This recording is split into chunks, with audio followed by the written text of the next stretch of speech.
Hi guys, welcome to my channel. If you don't know, my name is Els and I like to read books and talk about them on the internet. Today I have a very exciting video planned. I'm going to give a book recommendation for every month. This list has books from last year, like 2023, all the way through like 2020. So this is a very well curated list and I'm really excited. So let's get into it.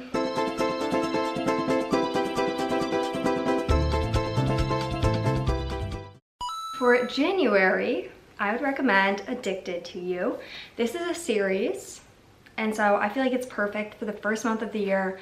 You really want to start something new. This book is also all about new beginnings because it is about Lily and Lo, and Lily is addicted to sex and Lo is addicted to alcohol. And so they have been fake dating for years to help hide their addictions, but then they both decide that they are going to get clean, and this whole series is just following them and following their family and friends, and I love it. So I feel like this is a perfect book for January. Again, new beginnings. It's a great series, so it's perfect. Great thing to start in the new year. For February, I would recommend The Soulmate Equation by Christina Lauren. This book is about Jessica and River, and Jessica is a single mom, and River has just invented this like company that can use your genetics to find your soulmate. And so she does it just for like giggles, and he's her soulmate according to this like program. And he's like, hey, please let's fake date while this like program launches so that people see that it works. And she's like, what? This book was so good. Like their chemistry was good. She's a single mom and her kid was adorable. One of my biggest pet peeves in books is when the kid is like too mature or like is speaking in full sentences. This kid was, I think, very spot on. It's a perfect little romance with like kind of a twist, right? It's all about finding your soulmate, all that good stuff. And that's what February is all about with Valentine's Day. So it's perfect. For March, I would recommend Swear on This Life. This book is about Emmeline and Jace. And Emmeline has had a very rocky childhood, and Jace was there. He was like her childhood best friend / maybe something more. But then one day, Emmeline, who's trying to become an author, gets recommended this book. Okay, so she picks it up, she reads it. She's like, oh my God, this is the story of my childhood.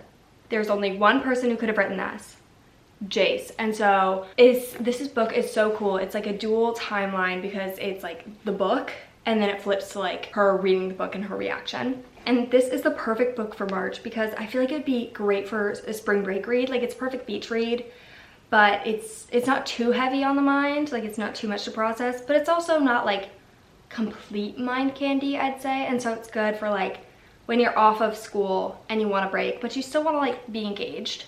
So I think it's really great for spring break and it just gives March vibes. Okay, the next book for April is To Haven to Hoax by Martha Waters. You guys already know this is one of my favorite series of all time. Martha Waters like never misses. This book is about James and Violet, and it's set in Regency, England, so it's like Bridgerton.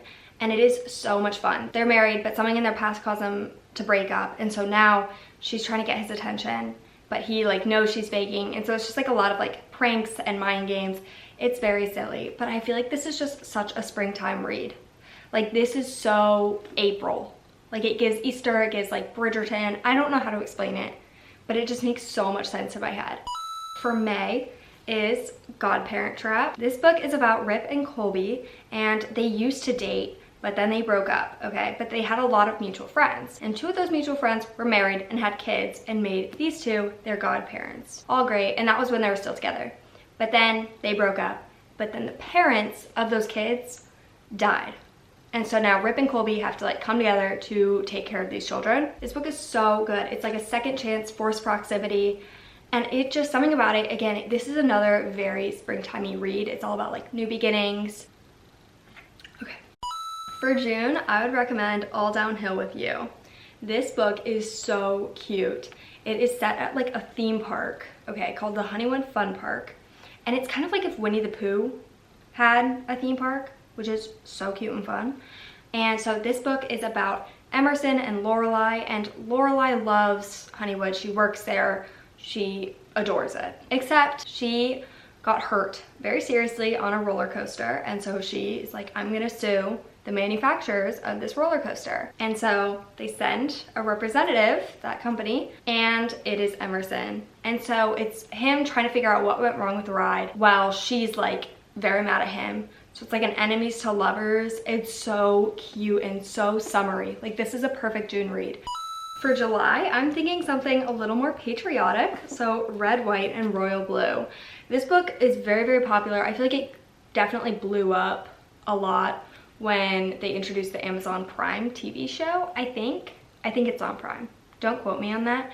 But this book is about Henry and Alex. Alex is the president's son, and Henry is the Prince of England.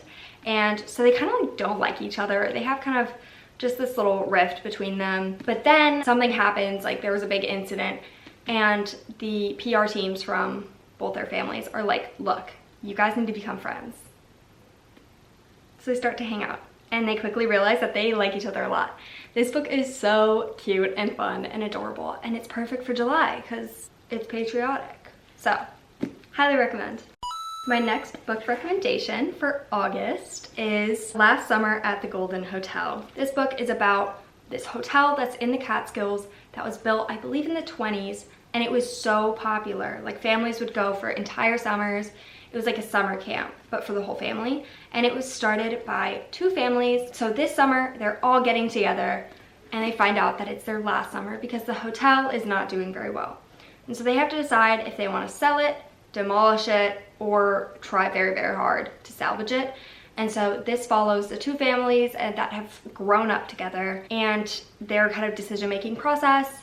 And honestly, it sounds boring, but when I was reading it, I was on the edge of my seat. I fell in love with every character, and I just like had to know what they ended up doing at this hotel. I would highly recommend this book, especially for August, because this is kind of like how the summer winds down, and that's what August is. It's kind of everything coming to a close, and this book is a great book about closure and growing up. And so I just feel like it's perfect for like back to school / end of summer. For September, I would recommend Little White Lies by Jennifer Lynn Barnes. And Jennifer Lynn Barnes actually also wrote The Inheritance Games, but I liked this book better. This book is about this girl named Sawyer who kind of lives on the wrong side of the tracks, as they put it in the book, and she works at an auto shop. She really wants to go to college, but she's not sure if she can afford it. But then her grandmother, who's this woman who wears like pearls and tweed, and she's a very classy, elegant, rich woman, she shows up at Sawyer's place of work, and she's like, look, if you are a debutante, I will pay for you to go to college.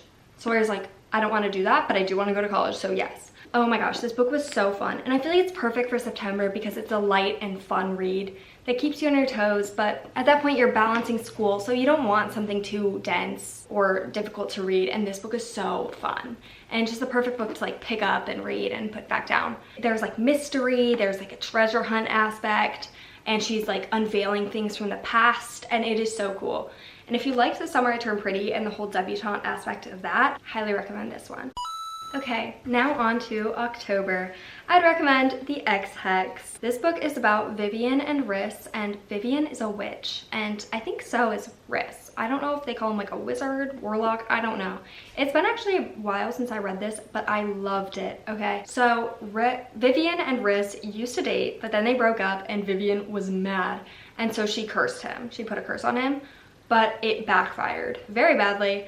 And all of a sudden, her entire town is suffering. And so she has to get back together with Rhys to figure out what's going on and to fix it. And they kind of like fall back in love in the process. So this is a really cute, fun, second chance Halloween romance. So obviously it's perfect for October. All right, for November, I would recommend If We Were Villains. This book, oh, chef's kiss. It's a perfect like dark academia book. And it's a lot like A Secret History, which I've actually never read, which is awful. I know I need to. But it's like A Secret History except with Shakespeare. So instead of being like nerds about Greek, what are they nerds? Something Greek, right? I don't know. They love Shakespeare, and they're all actors. There are 7 of them. They're in this very prestigious Shakespearean acting school, but of course, one of them dies. And so half of this book is like leading up to that, and the other half is kind of what happened, and this book is spectacular. I am obsessed with it. Whether or not you love Shakespeare, you will love this book. Like it was so good. Just the way it was written was so cool. But again, it's the perfect like dark academia, November, like chilly autumn day. It's perfect. Okay, and last but not least, for December, I would recommend A Princess for Christmas. Now, okay, this book, when I started reading it, or at least when I read the back, I was like, this is gonna suck. It's gonna be bad. So like, trust me when I say that this book is actually really good. It's about Leo, who's a cab driver in New York, and Princess Marie of, I think, where is she princess of? Eldovia. Leo is, I think he's taking care of his like niece. I'm not too sure, but he's pretty much a single parent. And so he's a cab driver, and of course Princess Marie comes to New York for like a congressional thing. I don't really know. Some kind of diplomatic affair. And she asks him to be her driver for the whole time she's there because she's like, look, my driver doesn't know his way around and he got lost and he's slow. But they end up falling in love and it's very, very cute. I would highly recommend this book. And I know it's so cheesy, but like so is Christmas time, low-key. So like, read this, it's cute. All right, and that is it. That is all of the books that I would recommend for each month of the year. I hope you liked it. Please like, subscribe, comment. If you've read any of these books, please comment. Tell me if you liked them. And if you have any other recommendations, please comment and I'll read them. Okay, you are awesome and I love you. Bye.